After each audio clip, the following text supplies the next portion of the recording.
મિત્રો, પ્રેમ સિદ્ધિ વિનાયક મંદિરના ગેટ પાસે ડ્રાઈવરે કાર ઊભી રાખી અને એમાંથી એક રાજરમાન સ્ત્રી અને સૌને ગમી જાય એવો પુરુષ ઉતર્યો.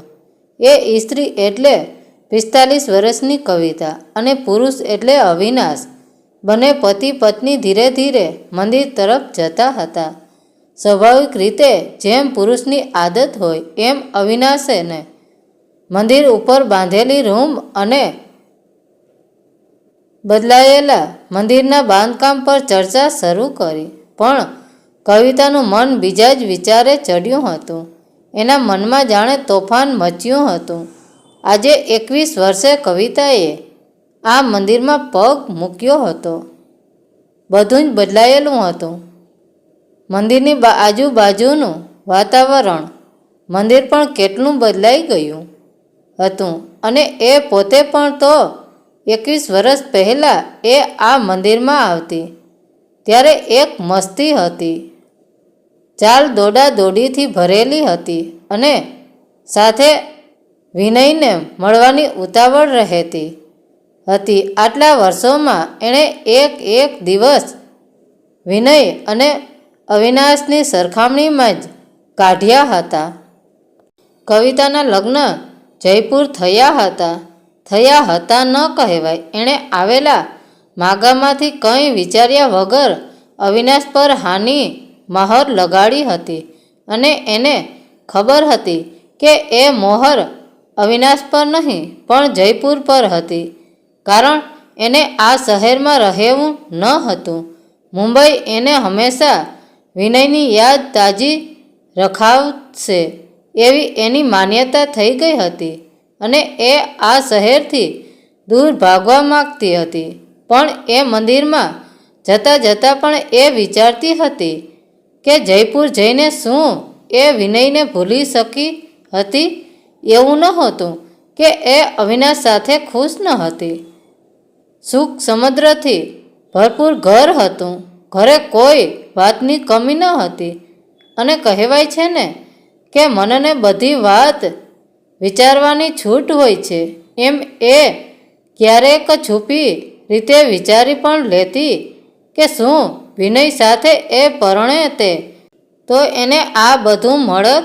અને પછી એ વિચારતી હતી કે કેવો છે આપણે કે જ્યારે જે ગમે એના વિશે વિચારીએ અને જ્યારે જે યાદ આવે એની સૂરમાં છુપાઈ જઈએ.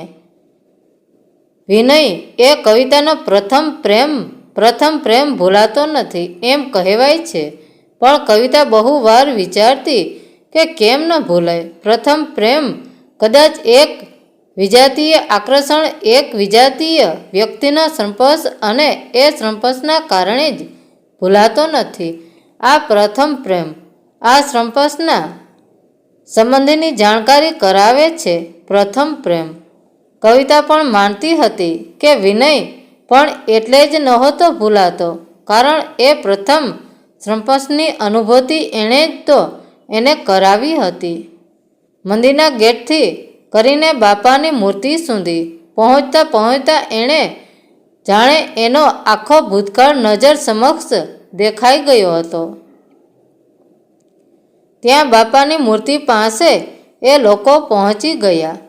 ત્યાં પહોંચીને અવિનાશે 1001 રૂપિયા પૂજારીએ પેટીમાં ધરાવ્યા અને સરસ પૂજા કરાવી. ત્યાંથી તેઓ બહાર આવ્યા એટલે અવિનાશે જોયું તો મોટા ઉંદરની બનાવેલી મૂર્તિ પાસે લાઈન લાગી હતી અને બધા ત્યાં એના કાનમાં કંઈક કહેતા હતા. એક કાન હાથથી બંધ રાખતા હતા અને એક કાનમાં કંઈક કહેતા હતા. અવિનાશે અચરજથી કવિતા સામે જોયું. કવિતા એના બાળક જેવા ભાવ સામે જોઈને હસી પડી અને એણે કહ્યું, અવિનાશ, અહીંયા ઉંદર મામાના કાનમાં આપણી ઈચ્છા કહેવાથી એ આપણી ઈચ્છા બાપાને કહે અને એમની વાત બાપાએ પૂરી કરવી જ પડે. એટલે આ બધાની ઈચ્છા એમને કહે અને બીજા હાથે બીજો કાન ઢાંકી રાખે કે બીજા કાનમાંથી એ ઈચ્છા બહાર ન નીકળી જાય. આવી અહીંની માન્યતા છે. અવિનાશે હસીને કહ્યું, ઓકે, એટલે જેમ મને મળવા માટે બધા આપણા નિરંજનભાઈને પટાવતા હોય છે એમ જ ને ધીરજભાઈ એટલે અવિનાશના વર્ષો જૂના સેક્રેટરી. અવિનાશે કવિતાનો હાથ પકડીને કહ્યું, ચાલને આપણે પણ કંઈક માગી આવીએ. કવિતાએ કહ્યું, ના અવિનાશ, એમ કંઈ પૂરું ન થાય. આ તો એક અંધશ્રદ્ધા છે લોકોની. પણ અવિનાશ તો જીદે ભરાણો હતો, એણે તો માગવું જ હતું. એણે કહ્યું, જા, તું ન આવે તો કાંઈ નહીં, હું જાઉં છું. અને એ લાઈનમાં ઊભો રહી ગયો. કવિતા ધીરે પગલે જઈને પગથિયા પર બેસી ગઈ અને પછી વિચારે ચડી ગઈ કે કેમ સમજાવવું અવિનાશને કે એણે અને વિનયને કેટલી વાર અહીંયા એકબીજાના થઈ જવા માટે માગ્યું હતું, પણ કયા એ લોકો થયા હતા એકબીજાના. ત્યાં એની આગળના પગથિયે બેઠેલા એક માતા અને દીકરાની વાત સંભળાણી. દીકરાએ કહ્યું, મમ્મી, હું આ ઉંદર મામાને કહીશ કે મને મારા 10માના રિઝલ્ટમાં 90 અપાવો તો આવી જશે ને? મમ્મીએ હસીને જવાબ આપ્યો, બેટા, માગ્યા એવું કે જે વ્યાજબી હોય. તું પરીક્ષા આપી આવ્યો છે, હવે 2 દિવસમાં રિઝલ્ટ છે અને એમની પાસેથી માર્ક્સ ન માગ્યા. બુદ્ધિ મગાઈ. તું એમ માગે ને કે હવે હું જે ભણું એ ખૂબ સરસ ભણું, એવી બુદ્ધિ આપજો. અને કવિતાએ વિચાર્યું, શું પોતાની માગ વ્યાજબી નહોતી? હા, નહોતી જ તો એની માંગ કયા વ્યાજબી હતી? પણ જો એ વ્યાજબી ન હતી તો ભગવાને એ બંનેને હેરાન કરવા મળાવ્યા જ શું કામ હતા? આમ આપણે બધા વડીલોના મોઢે બોલતા સાંભળ્યું છે કે પ્રભુ જે કરે એ સારું, તો એમાં કેમ એ જ નિયમ બદલાવી નાખ્યો? આ વડીલો પણ પોતાની મરજી પ્રમાણે નિયમ બદલાતા રહે અને એટલે જ તો એનું મન બગાવત પોકારી ઉઠ્યું હતું કે હવે તો તું જાણે પ્રભુ, હવે તો મને વિનય જોઈએ જ. પણ કોઈને એની બગાવતની નહોતી ચિંતા. બસ બધા ફક્ત એના પર ગુસ્સો જ કરતા હતા. અને એ આગળ વિચારે એની પહેલાં અવિનાશ ત્યાં આવી ગયો. કવિતાને અવિનાશનું આવવું ગમ્યું નહીં, પણ કંઈ ઈલાજ ન હતો. અને અવિનાશ બોલ્યો, કવિ, તને ખબર છે મેં શું માગ્યું? અને કવિતાએ એના મોઢા પર હાથ મૂકી દીધો અને કહ્યું, ના અવિનાશ, કાંઈ જ ના બોલતો. તારી ઈચ્છા તમારા 3 વચ્ચે જ રહેવી જોઈએ.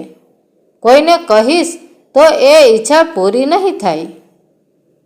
અને અવિનાશ હસવા લાગ્યો અને બોલ્યો, પોતે આવી તો નહીં માગવા ત્યારે કહે કે આ બધી અંધશ્રદ્ધા છે અને હવે આ વાત કહે છે. તું પણ ગજબની ન સમજાય એવો કોયડો બનતી જાય છે. અહીંયા આવીને પણ તું કહે છે એમ હોય તો હું તને પણ નહીં કહું બસ. કવિતાએ એની સામે જોયું. અવિનાશ પ્રેમથી કવિ સામે જોતો હતો. કવિને એનું આમ જોવું ખૂબ મીઠું લાગ્યું. અવિનાશે એનો હાથ પકડ્યો અને એ બંને કાર તરફ જવા લાગ્યા. એમની કાર જૂહ તરફ જવા લાગી. એ લોકો બરોબર બીચની સામે સન એન્ડ સેન્ડમાં ઉતર્યા હતા. હોટલ પર પહોંચીને તે લોકો થોડીવાર લોનમાં બેસીને બીચને જોતા રહ્યા. અવિનાશ ધીરે ધીરે રોમાન્ટિક થતો હતો. તેઓ જમીને પોતાની રૂમમાં ગયા. હવે એને ખબર હતી કે આગળ શું થશે, એટલે એણે થોડી વાર માટે વિનયને મગજમાંથી બહાર કાઢવાની કોશિશ કરી અને એણે પોતાના શરીરને અવિનાશને સમર્પિત કરી દીધું.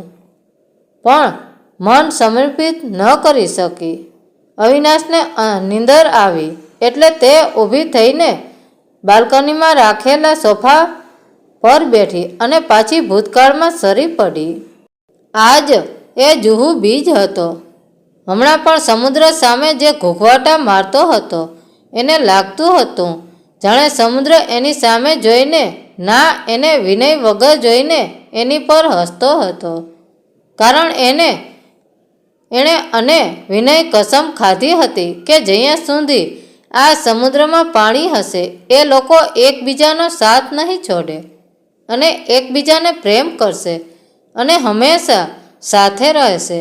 પણ આજે એ સમુદ્રનું પાણી જ હતું, બીજું કાંઈ ન હતું. એટલે એને એમ થતું હતું કે એ સમુદ્ર એની પર હસતો હતો કે જો હું તો છું, કયાં છે તમારો પ્રેમ અને કયાં છે તારો વિનય? એની પાસે કોઈ જ જવાબ ન હતો. કારણ એ કહી નહોતી શકતી કે મનમાં હજી વિનય છે, પણ સાથે અવિનાશ પણ હતો.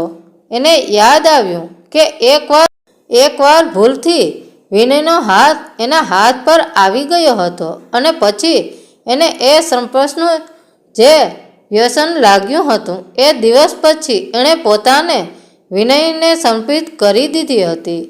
વિનયના ખંભા પર માથું રાખીને સૂઈ જતી હતી ને પહેલાં વિનયનો હાથ એના વાળ પર ફરતો, પણ પોતે જ એનો હાથ ધીરે ધીરે પોતાના શરીરના બીજા અંગ પર ફેરવવા માંડ્યો. પછી તો વિનયે કયાં કોઈ સીમા જ રહેવા દીધી હતી. પોતાને પણ એ ગમતું જ હતું ને કઈ સ્ત્રીને ન ગમે પુરુષનો હાથ ફરે એ. ત્યાં અવિનાશે પાછળથી આવી કહ્યું, અરે કવિ, શું કરે છે? અહીંયા બેઠા બેઠા સૂઈ જા, નહીં તો બીમાર પડીશ. આજે હવે અવિનાશનો પ્રેમ પણ એને નહોતો ગમતો. કારણ એને રહેવું હતું એની ભૂતકાળની યાદમાં અને અવિનાશ દર વખતે વચ્ચે આવી જતો હતો. એણે અવિનાશને કહ્યું, તમે સૂઈ જાઓ, મને નીંદર આવશે એટલે હું પણ સૂઈ જઈશ. પણ અવિનાશ માને એ બીજો. આખરે એ કવિતાની બાજુમાં બેસી ગયો અને કહ્યું, ઠીક છે, ચલ આપણે બંને જાગીએ. આ વિચારોમાં એને અવિનાશનો સાથે નહોતો જોઈતો એટલે એણે પરાણે ઊભું થવું પડ્યું અને એ સૂઈ ગઈ અવિનાશની બાહોમાં. ત્યારે એણે પણ ન ખબર પડી, પણ વિનય પોતે જ ચૂપચાપ વિચારોમાંથી દૂર જતો રહ્યો. સવારે બંનેની નીંદર મોડી ઉડી. ઉઠીને તૈયાર થઈ અવિનાશે ગમતો ગુલાબી કલરનો ડ્રેસ પહેર્યો અને યાદ આવ્યું વિનયને મરૂન કલર ગમતો હતો. જેવો અવિનાશ દૂર થયો, વિનય ચોર પગલે ક્યારે પાછો મનમાં આવીને વસી ગયો ખબર ન પડી. આજે એમને અવિનાશના કાકીને મળવા જવાનું હતું. પેડર રોડ પર સ્મૃતિ બિલ્ડિંગમાં તેઓ રહેતા હતા. કાકી એકલા જ હતા. એમના બંને દીકરાઓ અમેરિકામાં સ્થાયી થઈ ગયા હતા. કાકી પણ હવે લગભગ 70ની આસપાસના હતા. તેઓ એમના ઘરે પહોંચ્યા. કાકીએ રસોઈયા પાસે બધું બનાવડી રાખ્યું હતું. અવિનાશને જોઈને તેઓ ખૂબ રાજી થયા. અડધો દિવસ એમને ત્યાં જ વાતોમાં વિતાવ્યો. વિનય ત્યારે પણ થોડી થોડી વારે ડોકિયા કાઢતો હતો.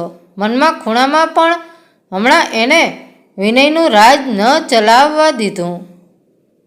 હમણાં એ કાકીનો પ્રેમ લેવામાં અને પ્રેમને પ્રેમ દેવામાં વ્યસ્ત રહેવા માગતી હતી. આખો દિવસ ત્યાં માણીને તેઓ ત્યાંથી નીકળીને કયાં ફરવા જવું એનો પ્રોગ્રામ બનાવવા લાગ્યા. ત્યાં અવિનાશે કહ્યું, તારું બચપણ તો અહીંયા જ વીત્યું છે.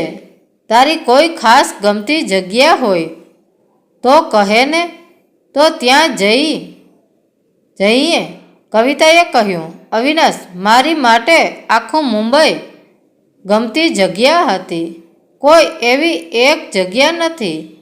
એ વાતને ટાળવા માગતી હતી. પણ અવિનાશ જેનું નામ એણે પાછું પૂછ્યું. કવિ, તમે લોકો અહીંયા જ રહેતા હતા, તો પછી તારા મમ્મી લોકો આવું મુંબઈ જેવું શહેર મૂકીને કેમ અહીંથી નાસી ચાલ્યા ગયા? કવિતાએ કહ્યું, અવિનાશ, પપ્પાને એટેક આવ્યો હતો. પછી એમને અહીંની હાઈવાળી જિંદગી નહોતી જીવવી, એટલે આપણા લગ્ન થયા પછી તેઓ ત્યાં શિફ્ટ થઈ ગયા. આમ પણ સંતાનોમાં હું અને ભાઈ તો છીએ. અવિનાશે પૂછ્યું, કવિતા, એટેક આવવાનું કોઈ ખાસ કારણ હતું કે એમ જ આવી ગયો હતો? કવિતા હવે ચીડાઈ ગઈ. અવિનાશ, તને એ બધા મળશે ને 10 દિવસ પછી, ત્યારે એમને જ પૂછી લેજે ને. મને શું કામ આટલા સવાલો પૂછે છે? અવિનાશને બહુ અચરજ થયું કે એવું તો કાંઈ ન હતું સવાલમાં કે કવિતા ચીડાઈ જાય. પણ કવિતાનો ખરાબ મૂડ જોઈને એણે ચૂપ રહેવું જ વ્યાજબી સમજ્યું.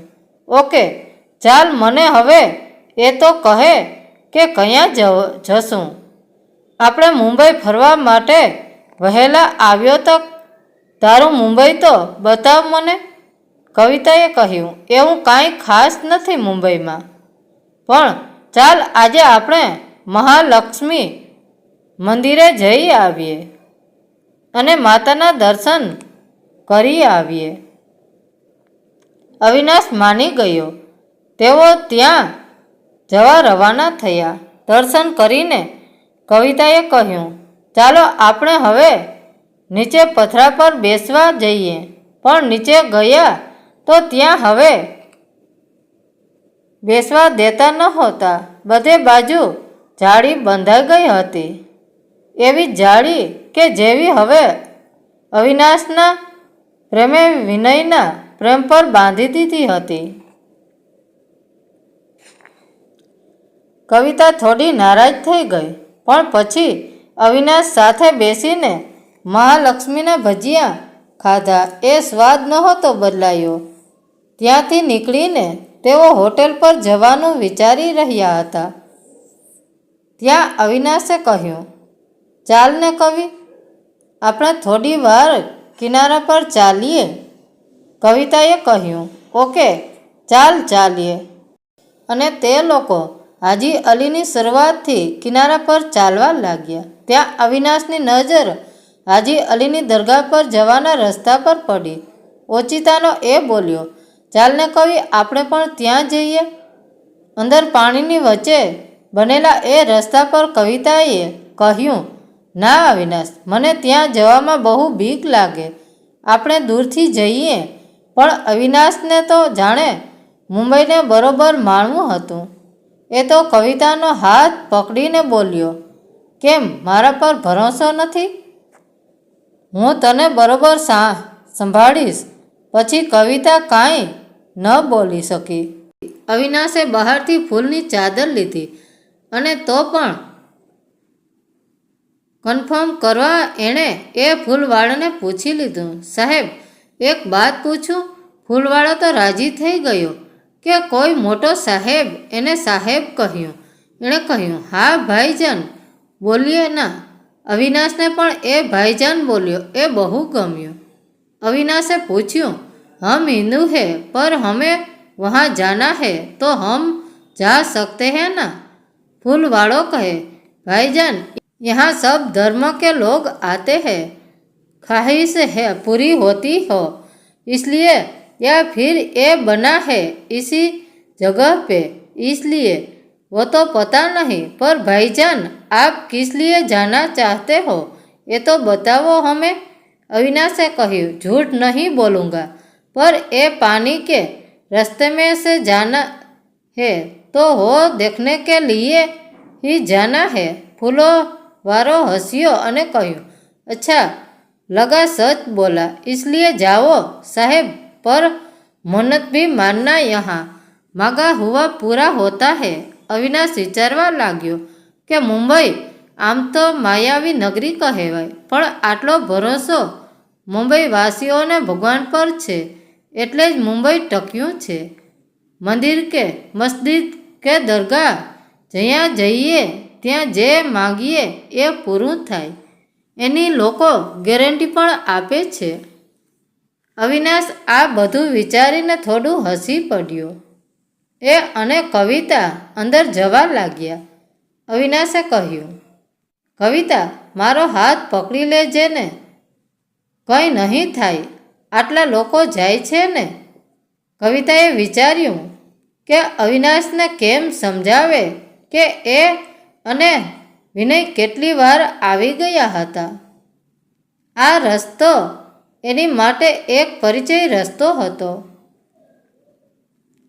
એક યાદ હતી અને હવે એક દર્દ હતું. પણ અવિનાશ આ બધી વાતોથી બેખબર કવિતા સાથે ચાલતો હતો અને એને સંભાળતો હતો. એક એક પગલું જાણે કવિતાને ભારી લાગતું હતું, પણ અવિનાશને એ કંઈ કહી શકે એમ નહોતી. ત્યાં જઈને તેઓ બહાર આવ્યા. અવિનાશ બહુ જ ખુશ હતો. અવિનાશ બોલ્યો, આટલું સરસ તારે માણવું નહોતું? પાગલ જ છો. કવિતાએ વિચાર્યું કે અવિનાશને કેમ સમજાવે કે એના હૃદયમાં કેટલા ટુકડા થાય છે, પણ એવું કંઈ બોલવાનું ન હતું. ત્યાંથી નીકળીને તેઓ એમ્બેસેડરમાં જમવા ગયા અને પછી હોટલ તરફ રવાના થયા. આજે અવિનાશ બહુ થાક્યો હતો એટલે રૂમ પર જઈને શાવર લઈને તે સૂઈ ગયો. કવિતાને થયું એને ઉઠાડે અને કહે, મને એકલી ન મૂક, પાછો વિનય મને હેરાન કરશે, મને તારી બાહોમાં જકડીને સૂઈ જા. પણ 99% ભારતીય સ્ત્રી એ કદી નથી કરતી. સામેથી પતિને કદી નહીં કહે કે મને તમારી બાહોમાં છુપાવી લ્યો, કારણ એને એમ જ થાય છે કે પતિને કેવું થશે કે આ રહી નથી શકતી મારા વગર, અને એ દૂર જ રહે છે. આખરે વિનયે પાછો એના મન અને મગજ પર કબજો જમાવી લીધો. મુંબઈ એના મમ્મી પપ્પાએ એને લીધે જ તો છોડ્યું હતું, પણ હમણાં વિનય એ વિચારવા દે એમ ન હતો. હમણાં તો એનું રાજ હતું. એને યાદ આવ્યું જ્યારે તેઓ બીચ પર બેસતા ત્યારે વિનય થોડો ગભરાતો કે કોઈ જોઈ જશે, તો પણ કવિતાને દુનિયાની કોઈ ફિકર ન હતી. એને માટે તો આખી દુનિયા જાણે વિનય જ હતો. વિનયનો સંપર્ક મેળવવો એટલે એની માટે દુનિયાનું પરમ સુખ હતું. એ દિવસ એને યાદ આવ્યો જ્યારે વિનયે એને કહ્યું હતું કે એણે 5 દિવસ માટે બહાર ગામ જવાનું છે, અને એ કેટલું રડી હતી અને કહેતી હતી કે ના, અહીંયા હું એકલી નહીં રહું, મને પણ લઈ જા સાથે. વિનય એની વાતો સાંભળીને હસતો હતો અને કહ્યું હતું, આટલી અધીરી ન થા કવિ, હું ત્યાં રહેવા નથી જતો, પાછો આવીશ.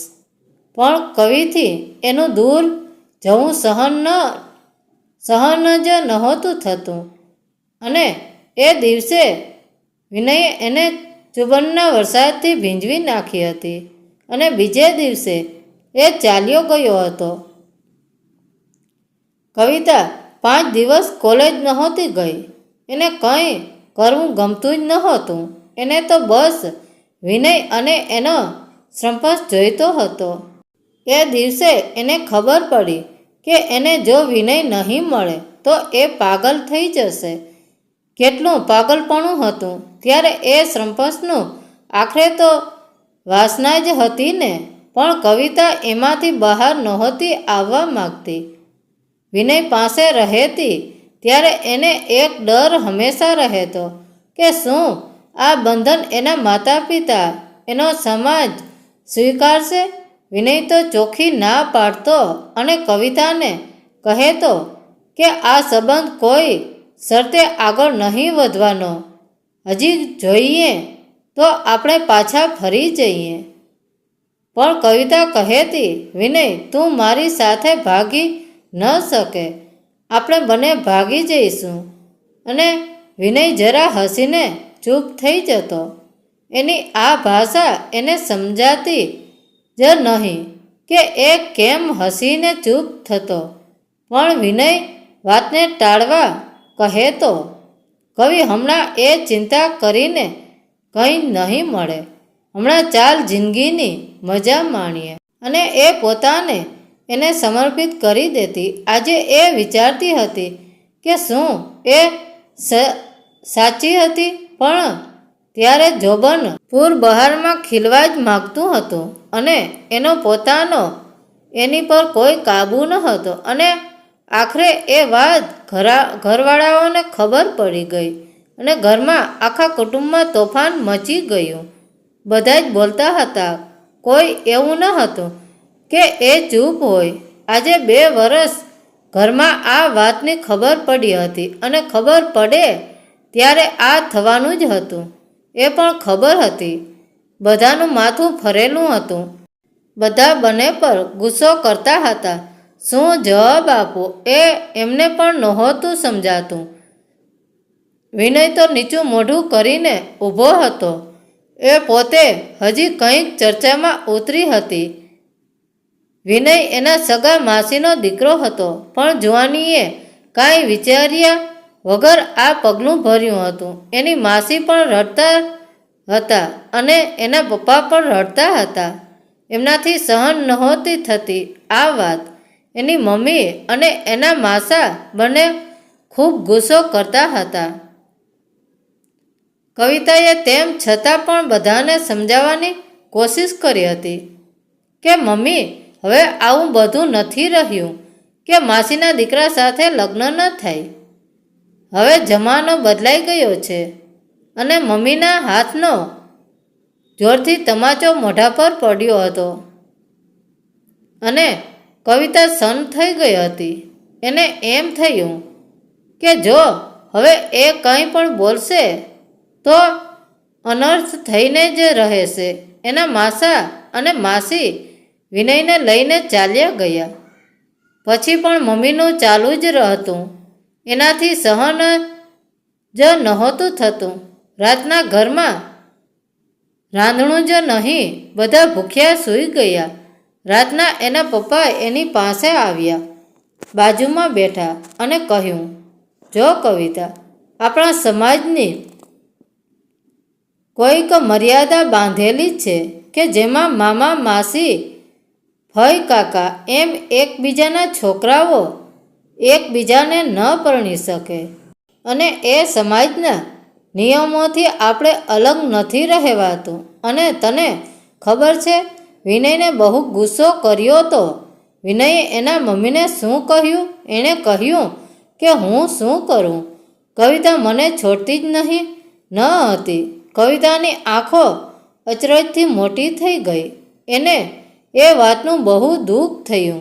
હવે કવિતાને એમ થયું કે આ એણે શું કર્યું. એક કાયર માણસને પ્રેમ કરી બેઠી હતી અને એણે એને ભૂલવાનું નક્કી કર્યું. આજે એના સંપર્ક વિશે વિચારીને પણ જાણે આખા શરીરમાં એને એમ લાગતું હતું કે જાણે વીછી ડંખ મારતા હતા. હવે એને યાદ આવતું હતું એનું હસવું કે એ કેવો હસીને ચૂપ રહી જતો હતો અને કહેતો કે હમણાં એ વાત જવા દે ને કવિતા, હમણાં જિંદગીની મજા માણી લઈએ. અને એણે હકીકતમાં ફક્ત એની સાથે મજા જ માણી હતી. એનું મુંબઈ આવવાનું કારણ પણ એ જ હતો. વિનયની જ દીકરીના લગ્ન હતા અને એમને ત્યાંથી કાર્ડ આવ્યું હતું. અવિનાશે કહ્યું, ચાલને કવિતા, એ બહાને મુંબઈ જઈ આવીએ. કેટલા વર્ષો થઈ ગયા આપણે મુંબઈ જોયા ને. એણે વિચાર કર્યો હતો કે કેટલા વર્ષો થઈ ગયા હતા વિનયને જોઈએ. એ પણ તૈયાર થઈ ગઈ હતી. તેઓ અઠવાડિયા પહેલાં આવ્યા હતા, જેને લીધે તેઓ મુંબઈ ફરી શકે. પણ જેમ જેમ એને મળવાના દિવસો નજીક આવતા હતા, એની ધડકન તેજ થતી હતી કે કેવો લાગતો હશે, કેવી હશે એની પત્ની, કેવી હશે એની દીકરી. હજારો સવાલ એની આજુબાજુ વીંટળાઈ વળ્યા હતા. આખરે એ દિવસ પણ આવી ગયો કે જ્યારે એની સામે થવાનું હતું. પહેલાં તેઓ મમ્મી પપ્પાને મળ્યા, પછી બધા સાથે લગ્નમાં ગયા. એની નજર એને શોધતી હતી કે કયાં છે વિનય. ત્યાં એક સ્ત્રી એની મમ્મી પાસે આવી અને મમ્મીને પગે લાગી. મમ્મીએ ઓળખાણ કરાવી. કવિતા, આ વિનયની પત્ની સુધા છે. અને બંનેની નજર મળી અને સુધા બોલી, ઓહ, તમે કવિતા છો? તમારી બહુ વાતો સાંભળી છે. અને કવિતા જાણે ધડકન ચૂકી ગઈ. એણે તરત વિનય તરફ જોયું, પણ વિનયનું ધ્યાન ન હતું. એ તો બધું જોવામાં મશગુલ હતો. સુધાની નજર એના ડરને પારખી ગઈ.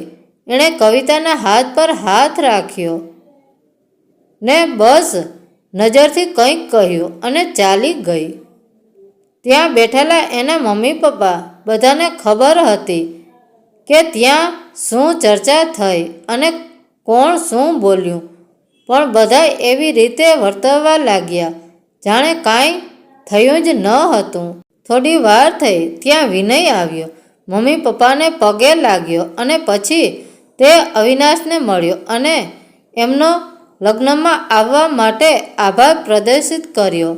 પછી એણે કવિતા સામે જોયું અને કેમ છો, કેમ નહીંની આપ લે થઈ. પણ આંખોની ભાષામાં જાણે વર્ષો એક મિનિટમાં એમની વચ્ચેની પસાર થઈ ગયા. કામ છે એમ કરીને એણે ત્યાંથી વિદાય લીધી. કવિતાનું મગજ અને મન પાછું એ જ બધા વિચારોમાં દોડવા લાગ્યું. ત્યાં મમ્મીએ કહ્યું, જાઓ તમે પણ બંને માસી માસાને મળી આવો. કવિતાએ અવિનાશને પૂછ્યું, જઈએ મળવા? અવિનાશ તરત જ ઊભો થયો અને કહ્યું, હા ચાલ કવિ. તેઓ માસી માસાને મળવા ગયા. આ એ જ માસા હતા કે જેઓ જેમ મનમાં આવે તેવું બોલ્યા હતા.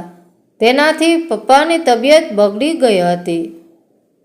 હોસ્પિટલમાં દાખલ કરવા પડ્યા હતા અને જેવા પપ્પાને દાખલ કર્યા, એણે નક્કી કર્યું હતું કે હવે તે લગ્ન કરી લેશે. એણે એની મમ્મીને કહ્યું હતું, મમ્મી, મારે માટે છોકરાઓ જોવાનું કરો, મારે લગ્ન કરવા છે. હું અહીં રહીશ એટલા દિવસ તમે બંને આમ જ હેરાન થશો. અને શરૂ થયું હતું છોકરાઓનું લિસ્ટ આવવાનું અને વધારે પડતા છોકરાઓ મુંબઈના હતા. પણ કવિતાએ અવિનાશ પર મોહર મારી હતી, કારણ એને અહીં રહેવું જ ન હતું.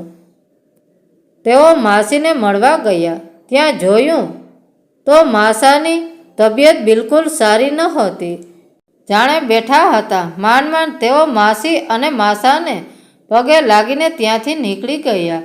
પછી હવે કવિતાને તાલાવેલી હતી વિનયની દીકરીને જોવાની. એણે અવિનાશને કહ્યું, જરા ચાલશો? આપણે જેના લગ્ન છે એને જોઈ તો આવીએ. અવિનાશે કહ્યું, તું જા કવિતા, હું મમ્મી પપ્પા સાથે બેઠું છું. ત્યાં હું કયાં આવું? અવિનાશ સાસુ સસરા પાસે બેસવા ચાલી ગયો. કવિતા એક પછી એક રૂમમાં વિનયની દીકરીને શોધતી હતી. એ એક રૂમ પાસે પહોંચી તો ત્યાં એને વિનયનો અવાજ સંભળાયો. વિનય એની પત્નીને કહેતો હતો, જો જોઈ તે કવિતાને. એક સમયે એ આ બાહોમાં રહેવા તડપતી હતી અને આજે કહું તો આજે પણ એ સમય જાય. ત્યાં સુધાએ કહ્યું, આમ ન બોલો. આમ બોલીને તમે એનું અને મારું બંનેનું અપમાન કરી રહ્યા છો. વિનય જોર જોરથી હસવા લાગ્યો અને કવિતાને એમ થયું કે એણે કેવા માણસને પ્રેમ કર્યો હતો કે જેને સ્ત્રીનું અપમાન ન કરાય એ ખબર નહોતી. એ ત્યાંથી નીકળી ગઈ, પણ એનું માથું ફાટ થતું હતું. માંડ લગ્ન પૂરા કર્યા અને જવા માટે રવાના થતા હતા. બધા મળવા આવ્યા. એમને નીકળતા વખતે માસી અને સુધાને ખૂબ પ્રેમથી મળી અને આવજો કહ્યું અને વિનય સામે એણે જોયું જ નહીં. 2 વાર વિનય એને આવજો કહ્યું પણ એણે કંઈ જ જવાબ ન આપ્યો. એ સુધા સાથે જ વાત કરતી હતી અને એણે ત્યાં સુધાની આંખોમાં ચમક જોઈ અને એને પોતાને પણ એમ થયું કે એણે એક સ્ત્રીનું માન વધાર્યું હતું. હવે વિનય કોઈ દિવસ એને કંઈ કહી નહીં શકે. કારમાં બેસતા સુધી એણે વિનય સામે જોયું પણ નહીં અને કાર ચાલવા લાગી. તેઓ હોટલ તરફ રવાના થયા અને કવિતાએ પોતાનું માથું અવિનાશની છાતી પર રાખી દીધું. એણે જોયું ત્યાં ક્યાંય વિનય ન હતો. મિત્રો, વાર્તા કેવી લાગી? સારી લાગી હોય તો કોમેન્ટ કરીને જરૂર જણાવજો. ધન્યવાદ મિત્રો.